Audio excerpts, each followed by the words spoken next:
Hello everybody, my name's Liz, I'm the baker that sews. Welcome to my channel if you're new and welcome back if you are a subscriber. As always, it's really lovely to have you here watching my videos. I like to talk about fabrics, patterns, things that I've made, things that are inspiring me in the sewing community and crafting community. So if that is something that you're interested in, do make sure that you've hit that subscribe button and you'll get notified when I bring out my next video. So today's video is going to be something that is a little bit different. I wanted to start doing a roundup of my favourite patterns.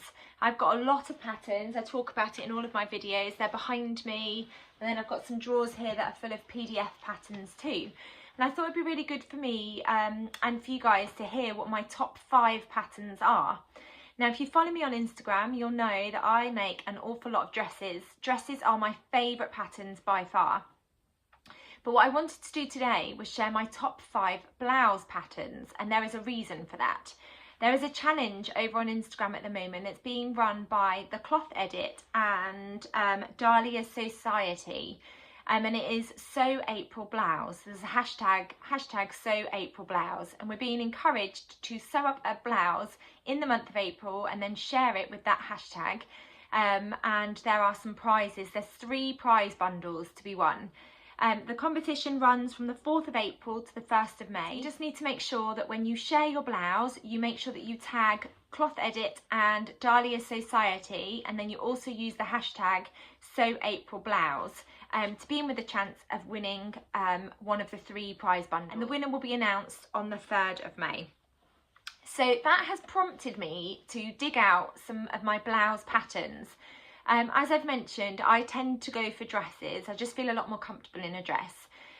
But for practicality and to go with some of my skirts and culottes that I've been sewing, and I've got some trousers that I want to start making too, I need some tops to go with those. And then I've also got some dungaree dresses that I need tops and blouses to go underneath. So this has prompted me to dig out all of my blouse patterns and have a look at which one I really fancy sewing up. So I thought I would share with you what my personal favourite blouse patterns are and why they're my favourite blouse patterns. Now the outfit that I'm wearing today is one of the patterns that I'm going to talk about, and that is the honeycomb dress and blouse by Cocowawa Crafts. So I'm going to go on to talk about that in a little bit more detail in a second. Now these are patterns that I've used and they're patterns that I absolutely love. I will leave all of the information in the description box below as I normally do, just so that you can go and check out those patterns if you want to. So let's get started. I have 5 patterns to talk to you about. Okay, so I thought I would start with the pattern that I'm wearing, and the pattern that I'm wearing is the Cocowawa honeycomb dress and blouse. It comes in lots of different options. This is what it looks like. So you can make a shirt or you can make the dress. It comes in sizes UK 6 to UK 20, but I know that Anna is working her way through all of her previous patterns to ensure that they are more size inclusive. So there is an extended size range coming for all of Anna's patterns. So whilst I've got the sizes in front of me, I'll let you know what the measurements are for the different sizes. So for a UK 6, it's a bust measurement 28 inches, waist measurement 23 inches and hip measurement 31 inches. And then for a UK 20, it's a bust measurement 44 inches, waist measurement 37 inches and hip measurement 45 inches. So there are 2 options, but within those 2 options there are lots of different variations. So you've got this lovely dress version, which is what I'm wearing, and then there's the blouse option here, which has got a peplum. So let me show you the line drawings. And there's different sleeve options too. So you've got this shirt option here. It's got a mandarin collar and then buttons all the way down. And then there's this really cute tie detail at your hip. And then you've got the peplum detail too. You can do long sleeves. Again, they've got this lovely tie detail. And then you've got the shirt with shorter sleeves, and then you've got a sleeveless shirt too with the same features as the shirt over here. So it's got the mandarin collar, and then it's got the button down placket, and then these beautiful tie details and the peplum. And then you've got the dress version with the same sleeve options. So long sleeve with the tie detail, shorter sleeve, and then sleeveless. I've actually made this version, this version, this version, and I've also made a long sleeve shirt. One of the reasons I love this pattern is for the variety that you get in terms of what you can make. I love a pattern that you can make lots of different variations from. I feel like you're getting lots for your money when there are lots of different options, which is great. I'm going to stand up so you can see what my dress looks like, and I'll pop images in of all the different variations that I have made of this outfit, and then I'll talk about fabric. So it's got buttons going all the way down. And then the dress has got this gathered skirt, and then there's some tie detail which I'll stand up and show you in a second.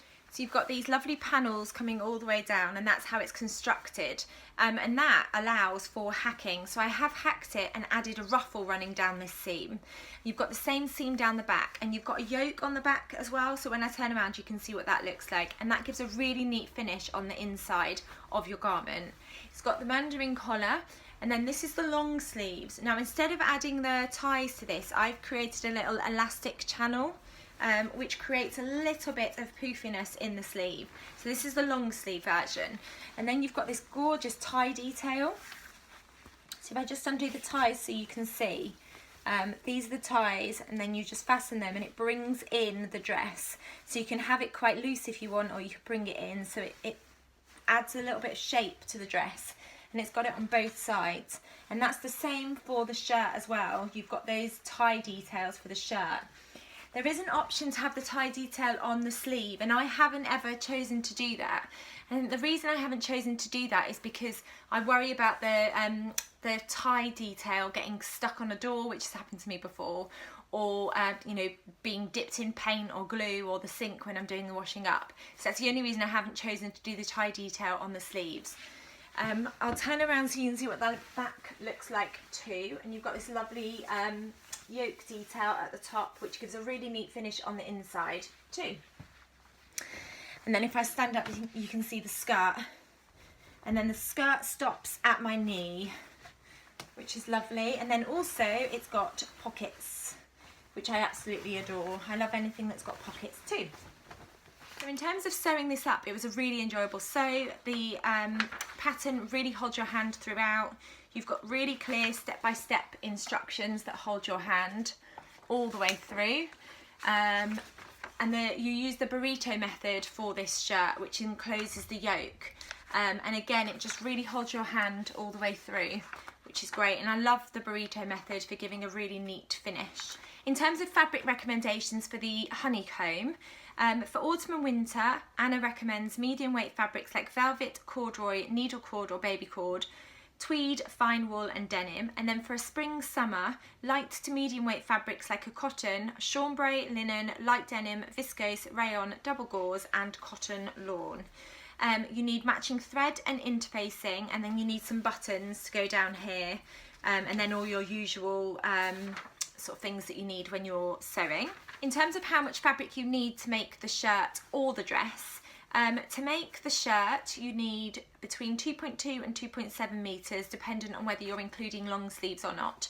And then for the dress, if you're again dependent on whether you're including sleeves or not, between 2.8 meters and 3.5 meters. I have found this to be a really enjoyable pattern to make up. Like I said at the beginning, I love a pattern where you get lots and lots of variety and lots of different options, and it makes a really cute shirt that would go with lots of different things. I think the peplum detail is a really beautiful touch. It just adds some extra detail. The way that it's constructed with this yoke, again, adds just a really nice professional finish to your shirt. I love the little tie detail too, and the different sleeve lengths. It would make a really cute sleeveless shirt for the summer. And then if you're opting for sleeveless or short sleeves, you could just pop a cardigan on if it's a little bit chilly. So that is the first pattern that I would recommend as a blouse pattern, because you also get the dress option. So let's move on to the second pattern that I would recommend, and this is a pattern that I have used quite recently. Again, I've used it to make both variations, and there's a theme with a lot of the patterns that I've chosen, in the sense that there are multiple options for you to create a garment from this one pattern. So the next pattern that I'd like to talk about is the Nina Lee Bakerloo blouse and dress. Now this is a pattern that has come out in 2 size bands, so you can either buy it in a size 6 to 20, so that's UK 6 to 20, or a UK 16 to 28. So in terms of measurements, for a UK 6, it's a bust measurement 32 inches, waist measurement 24 inches and hip measurement 33.5 inches. And then for a UK 28, it's a bust measurement 52 inches, waist measurement 45 inches and hip measurement 55 inches. I've made quite a few versions of the Nina Lee Bakerloo dress and blouse and I love all of them. I've got another one cut out at the moment which I'm really excited to sew up.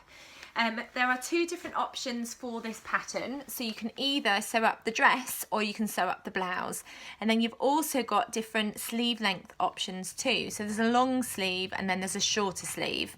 The dress has got a shorter bodice, the blouse has got a slightly longer bodice, and then you've got this gorgeous collar detail too. So I've sewn up a couple of dresses and then I've just got my blouse here to show you. Just take it off the hanger.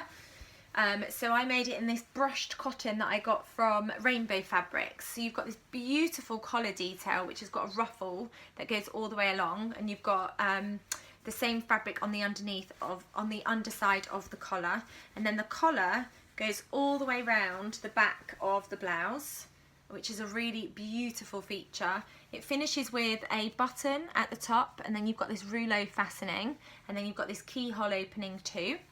I've gone for the long sleeve. I'll put a picture in of this blouse so you get to see what it looks like properly.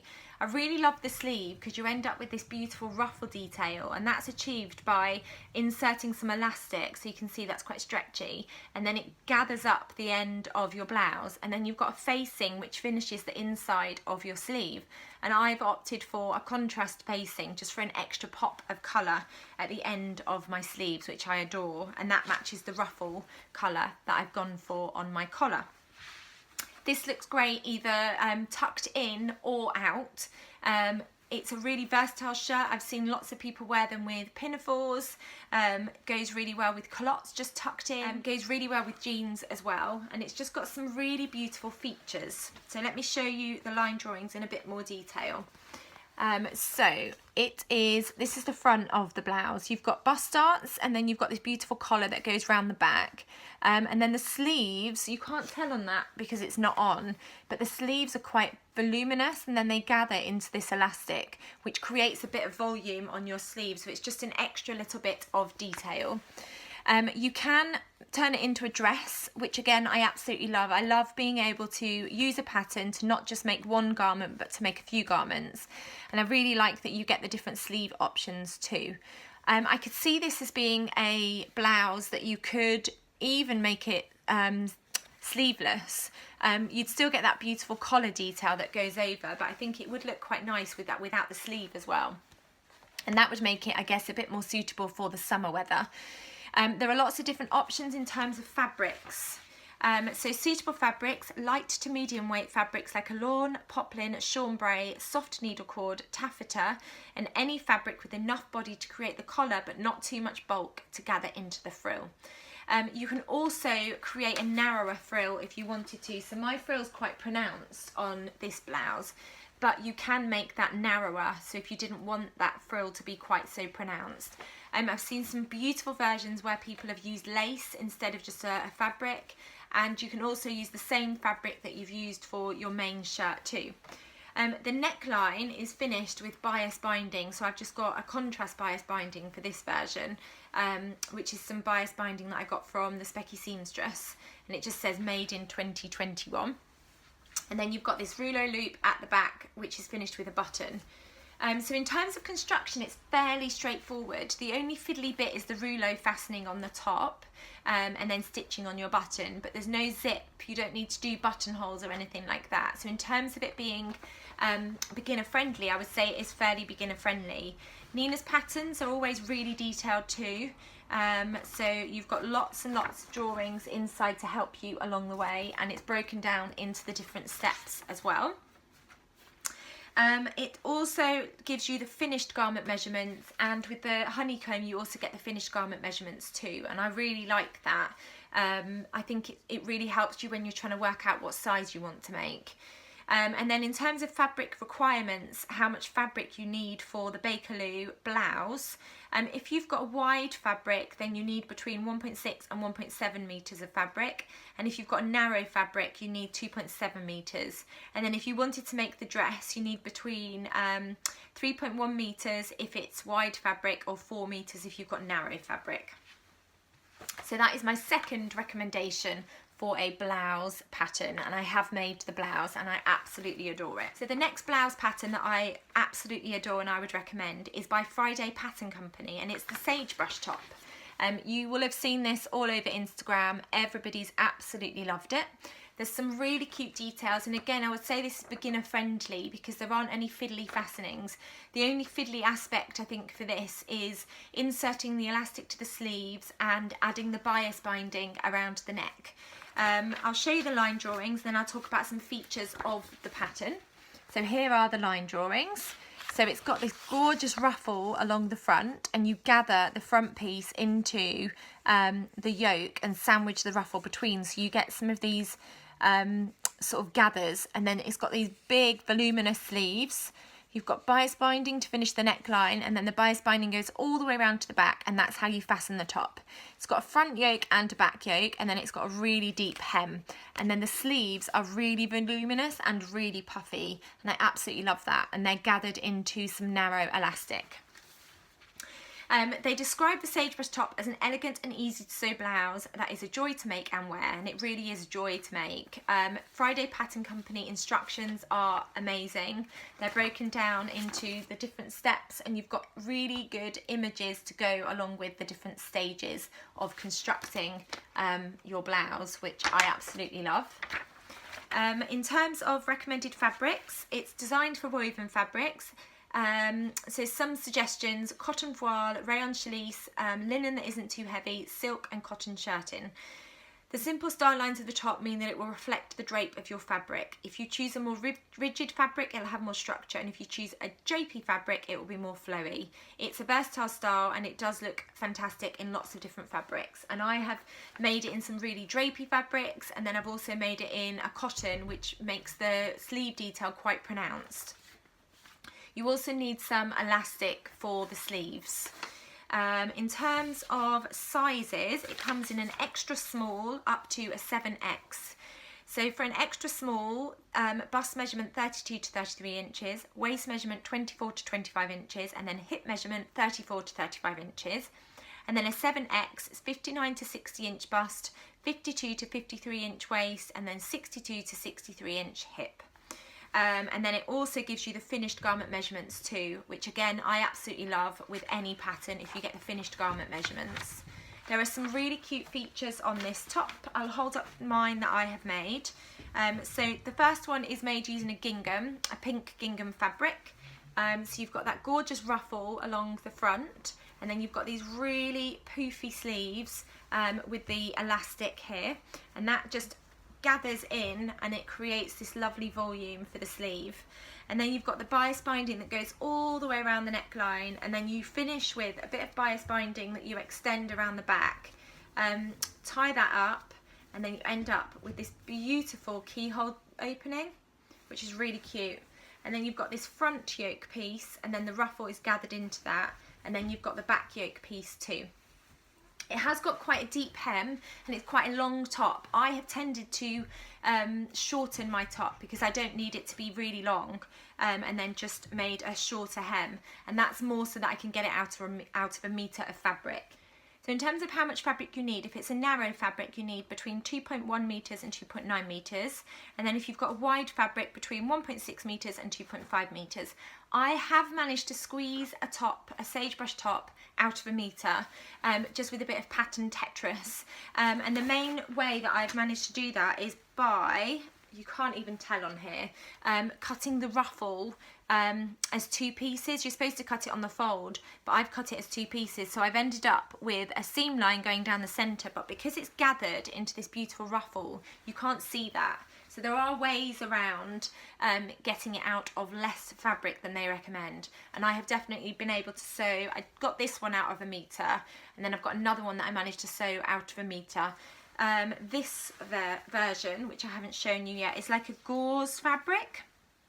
It's really beautiful. It's got sort of a soft yellow background and then all these meadow flowers all over it with some pops of neon.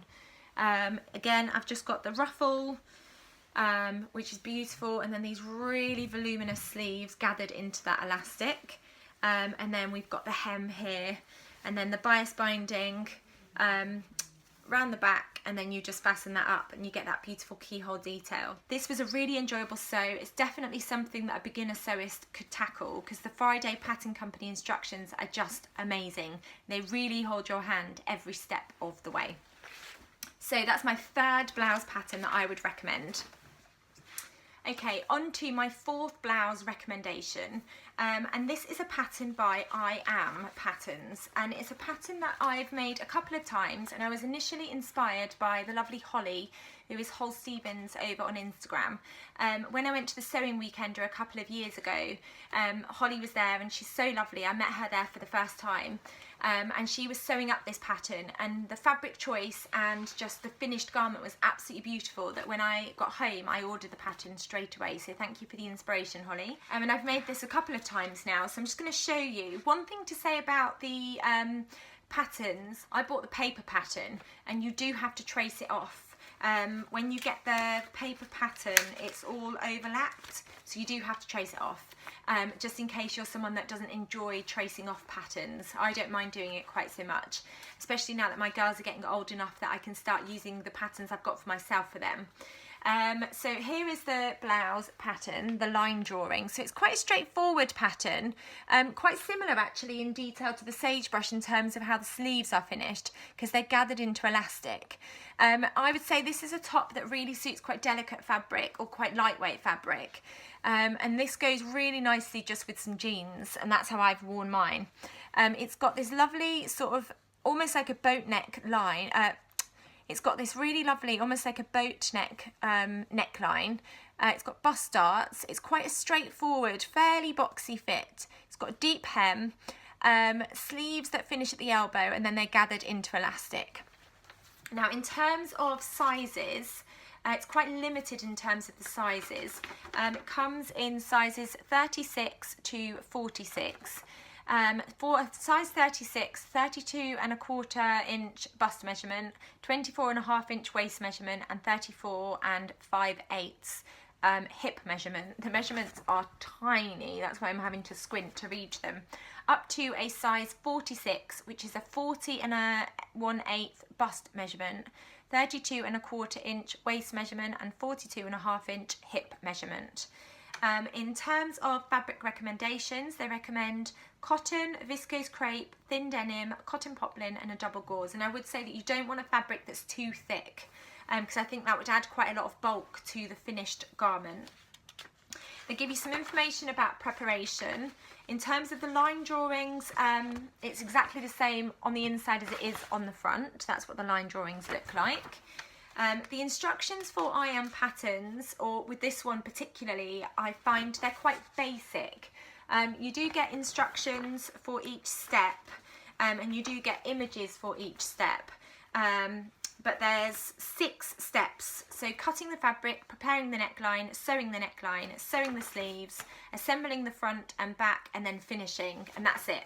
So if you are a beginner, the instructions are quite straightforward, but they're quite basic.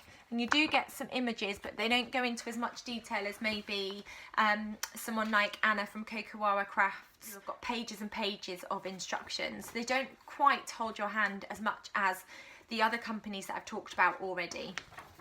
It's a really straightforward top to construct. I've got a couple here to show you in different fabrics. So this one is a cotton voile, which is a really lightweight cotton. It's an embroidered cotton, which I absolutely adore.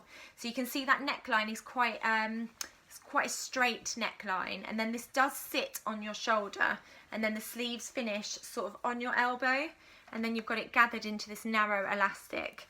They're not quite as voluminous as the sagebrush sleeve, but there is a little bit of room within that sleeve piece. The neckline is finished with a facing, and then I've just got a label on that facing. and then the hem can be quite deep. On mine I've just done a narrow hem, and that's because I just wanted to be able to tuck it in and have that blousey effect on it. So it is quite straightforward in terms of the construction. The facing goes in quite nicely. The most fiddly bit is inserting your elastic.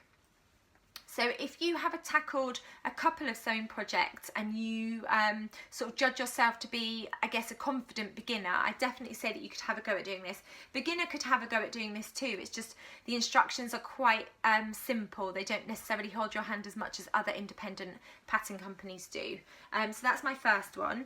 And then I've got one that's in a cotton fabric, which is absolutely beautiful. It's this jungle print. So because it's a cotton, it's not quite as flowy as the cotton voile. Again, straight neckline, and then you've got the sleeve gathered into the elastic. And then again, I did quite a narrow hem on this one too. Really straightforward blouse to put together. It's got some really cute features like the elastic for the sleeve, and then I do really like this straight neckline too. And although there's no other option, I think there is the ability to hack this into other things too. It's a really straightforward blouse pattern for you to tackle, which is why I've included it. So that is my fourth recommendation of a blouse pattern. Okay, so the final pattern that I wanted to talk about is a pattern that I've put in which is a slightly more challenging pattern, and it's the Callie shirt and shirt dress pattern by Closet Core Patterns. I've got my phone in front of me just because I haven't got the extended size range on the back of this envelope, but they have got extended size range for the Callie. So it comes in two size bandings, 0 to 20 or 14 to 32. So for a size 0, it's a bust measurement 31 inches, waist measurement 24 inches, and then hip measurement 33 inches. And then for a size 32, it's a 60-inch full bust measurement, 56-inch high bust measurement, a 53-inch waist measurement, and a 63-inch hip measurement. You also get included the finished garment measurements, which I always find really helpful. The reason I've included this blouse pattern is because it is a bit more of a challenging pattern. So if you're looking for something where you want to learn some new skills or polish off some skills that you've already got, this would definitely be a blouse pattern for you. I really enjoyed sewing it up. I've sewn 2 versions so far, and I would definitely like to sew up a couple more versions. It is more of an intensive make, so this definitely took me quite a while to make both of my versions, but I learned so much along the way. I love Closet Core Patterns for their instructions. There's lots of detail, lots and lots of pictures to hold your hand, and there's quite often lots of information to help you out over on their blog too. There are 3 different variations that you can make with this pattern. So there is a cropped shirt, which is a cropped shirt with a band collar, hidden placket and inverted pleat on the back.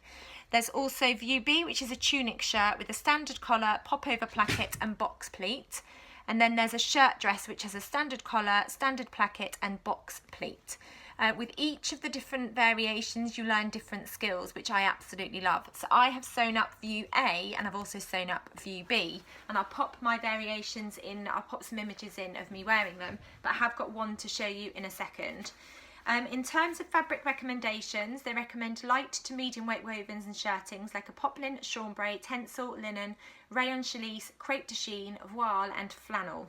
You also need some lightweight fusible interfacing and then some buttons, dependent on the different variations that you're going to make.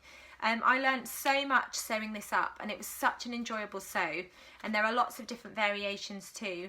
I haven't made the dress yet, which is surprising for me, but I'd definitely like to make the dress. I really like, you get this lovely little booklet included, and there's lots and lots of information.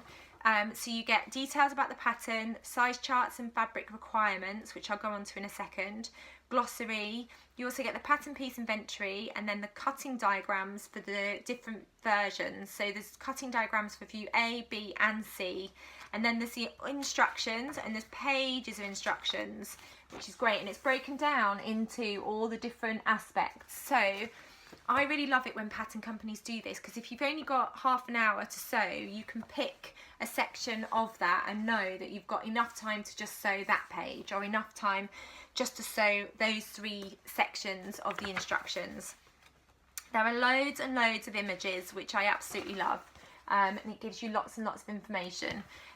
So let me show you the shirt that I have made, and then I'll talk about how much fabric you need. So this is the View A, which is the cropped shirt with the mandarin collar, and then it's got the hidden button placket, which was a really lovely detail, and I've never sewn one of those before, so it was really nice to learn how to sew that. And then you've got the inverted pleat on the back.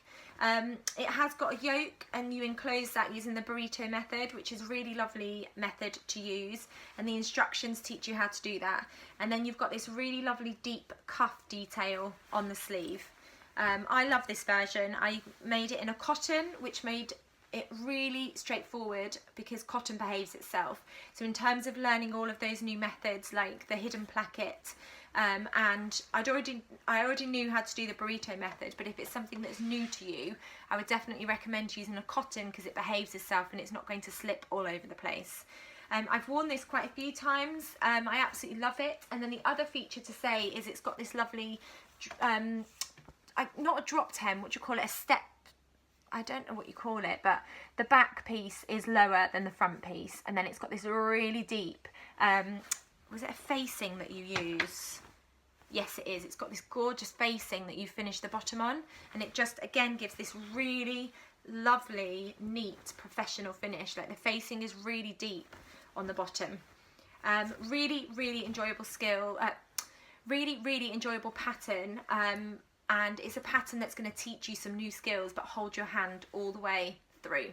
And I also found their blog really helpful with a few bits that perhaps I didn't quite understand the first time. I really took my time making my Cali shirts, but it was a really enjoyable sew, and I've got 2 beautiful shirts now. So that's a roundup of the 5 blouse patterns that I would recommend, varying in skill from beginner friendly up to perhaps a pattern that is going to teach you some new skills and would perhaps be for an intermediate sewist. I didn't say actually about the Cali how much fabric you do need. So if you're going to sew up View A, which is the cropped shirt, you need between, if it's a narrow fabric, 1.85 metres or 2 metres of fabric, and if it's a wide fabric, 1.4 metres to 1.85 metres. If you're going to sew up View B, which is the longer shirt, then you need between 1.6 metres and 2.5 metres of fabric. And then View C, which is the shirt dress, you need between 1.85 metres and 2.75 metres, just dependent on how wide your fabric is. This is a pattern that is for, it's a 3 out of 5 skill, and I would definitely say you need to have sewn quite a few garments before you tackle the shirt dress, but the instructions hold your hand every step of the way. So that is a roundup of my top 5 blouse patterns. I hope you enjoyed finding out which patterns I would recommend. Let me know if you're going to be taking part in the Sew Blouse April, and I'll leave all the details in the description below so you can go and find out more about the challenge if you haven't heard of it yet. Thank you so much for watching. If you've enjoyed this video, please do give it a thumbs up, and I'll be back soon with another video. Take care. Bye.